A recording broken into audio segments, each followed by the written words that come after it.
राधे राधे आप सभी को। आज की वीडियो में हम सुनेंगे मासिक शिवरात्रि की व्रत कथा और साथ ही जानेंगे मासिक शिवरात्रि की जानकारी के बारे में। तो चलिए वीडियो को शुरू कर लेते हैं। तो सबसे पहले जान लेते हैं मासिक शिवरात्रि से जुड़ी जानकारी के बारे में। हिंदू धर्म में शिव और शक्ति के संगम के पर्व को शिवरात्रि के नाम से जाना जाता है।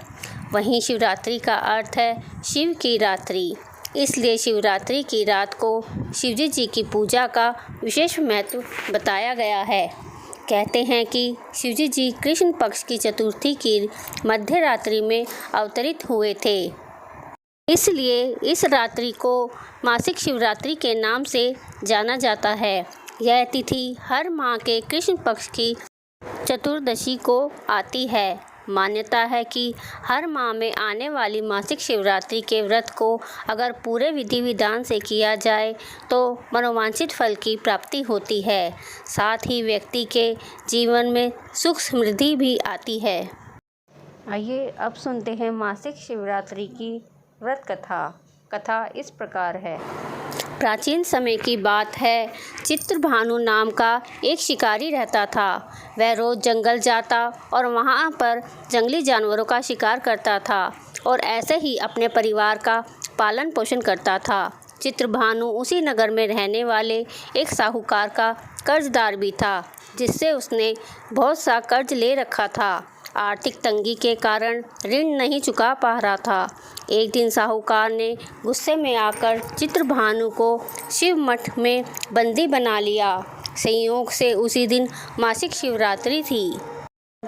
मासिक शिवरात्रि होने के कारण मंदिर में भजन कीर्तन हो रहे थे, जिसका बंदी शिकारी चित्रभानु ने पूरी रात आनंद लिया। अगली सुबह साहूकार ने शिकारी को अपने पास बुलाया और ऋण चुकाने के लिए कहा। इसके बाद शिकारी चित्रभानु ने कहा, सेठ जी, मैं कल तक आपका सारा ऋण चुका दूंगा। शिकारी के वचन सुनकर सेठ जी ने उसे छोड़ दिया। भानु सेठ जी के पास से आज़ाद होकर शिकारी शिकार के लिए जंगल में गया, किंतु पूरी रात बंदी गृह में भूखा प्यासा होने के कारण वह बहुत थक गया था और शिकार की खोज में जंगल में बहुत दूर तक जा चुका था, जहाँ से उसे लौटने में सूर्यास्त हो गया। उसके बाद चित्रभानु ने सोचा, आज तो रात जंगल में ही बितानी पड़ेगी। ऊपर से उसे कोई शिकार भी नहीं मिला था जिससे बेचकर वह सेठ जी का ऋण चुका पाता।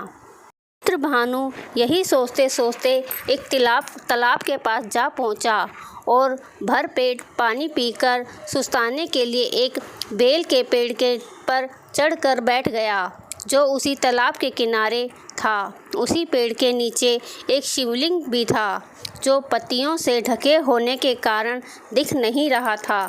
कर्ज चुकाने और परिवार के लिए खाना लेने की चिंता में व्याकुल शिकारी चित्रभानु पेड़ पर बैठे बैठे बेलपत्र तोड़ तोड़कर नीचे गिराता जा रहा था।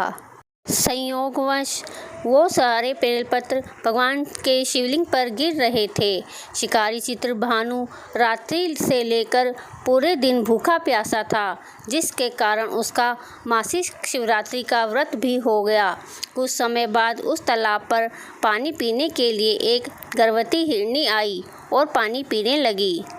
हिरनी को देखकर शिकारी चित्रभानु ने अपने धनुष पर तीर चढ़ा लिया और छोड़ने लगा। तभी गर्भवती हिरनी बोली, रुक जाओ, मुझे मत मारो, मैं गर्भवती हूँ और तुम एक साथ दो जीवों की हत्या नहीं कर सकते, परंतु मैं जल्दी ही प्रसव करूँगी। इसके बाद मैं तुम्हारे पास आ जाऊँगी, तब तुम मेरा शिकार कर लेना।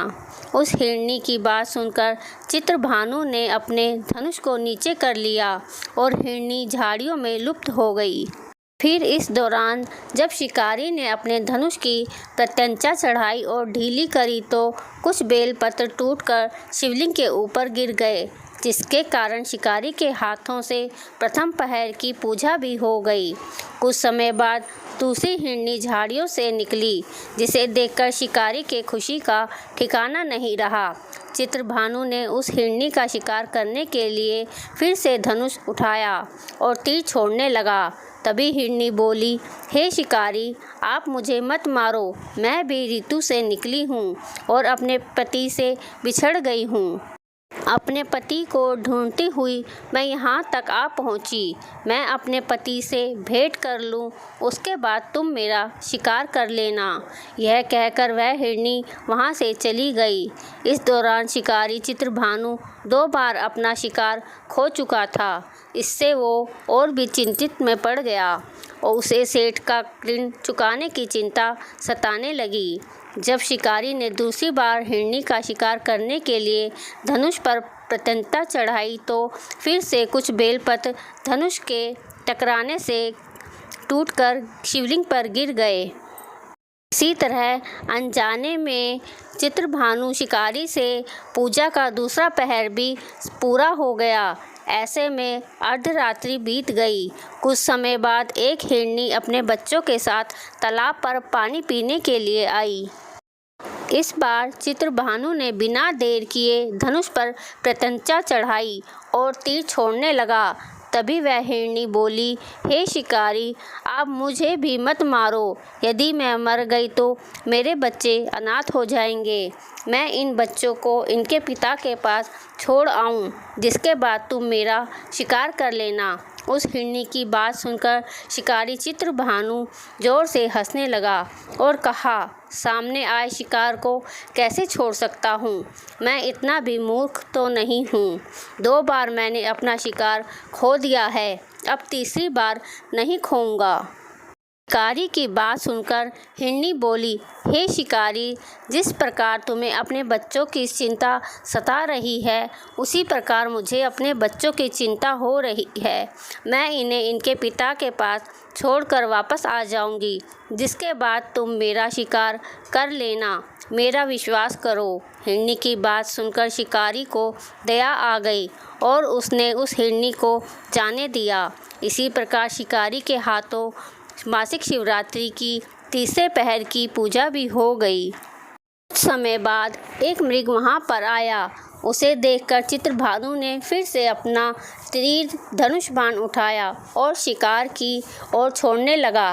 तभी मृग ने बड़ी विनम्रता से बोला, हे शिकारी, यदि तुमने मेरे 3 पत्नियों और छोटे बच्चों को मार दिया है तो मुझे भी मार दो, क्योंकि उनके बिना मेरा इस दुनिया में कोई नहीं है, क्योंकि मैं उन 3 हिरनियों का पति हूँ और वो मेरी ही तलाश कर रही हैं।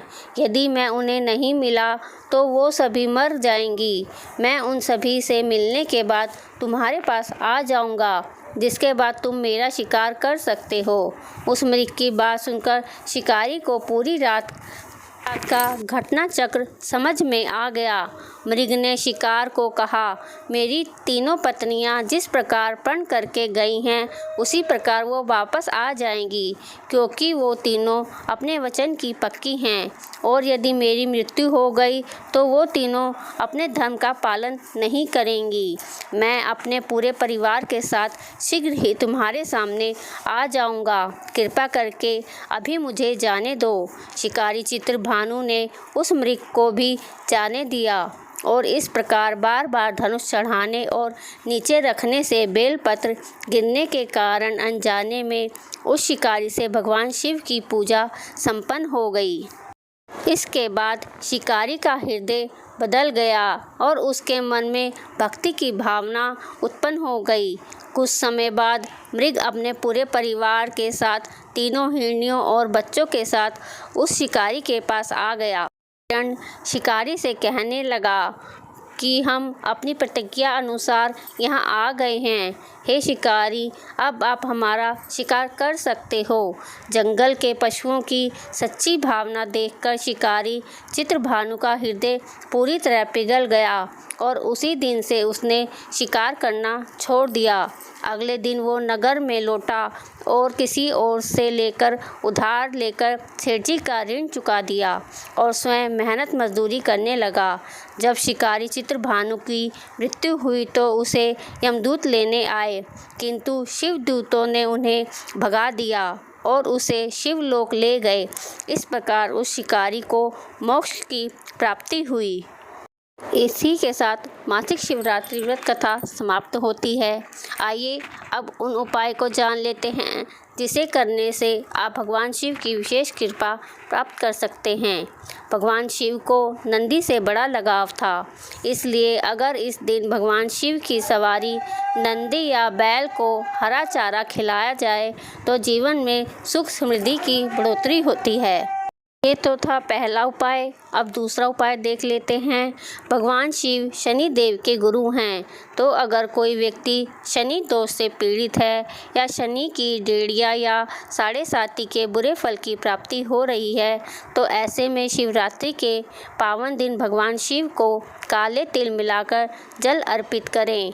साथ ही ओम नमः शिवाय मंत्र का जाप करें। ऐसा करने से शिव जी के साथ शनि देव भी प्रसन्न हो जाते हैं। अब तीसरा उपाय देख लेते हैं। संतान संबंधी परेशानियों से मुक्ति के लिए शिवरात्रि के दिन आटे से 11 शिवलिंग बनाकर 11 बार इनका अभिषेक करने से संतान संबंधी सभी समस्याओं से निजात मिल सकती है। इसके अलावा व्यक्ति के मन प्रतिष्ठा में वृद्धि होती है और बच्चों की बुद्धि में विकास होता है। आई होप आपको मेरी यह वीडियो पसंद आई होगी। वीडियो पसंद आई हो तो वीडियो को लाइक करें, ज़्यादा से ज़्यादा वीडियो को शेयर करें और चैनल को सब्सक्राइब करना भी ना भूलें। ओम नमः शिवाय। राधे राधे।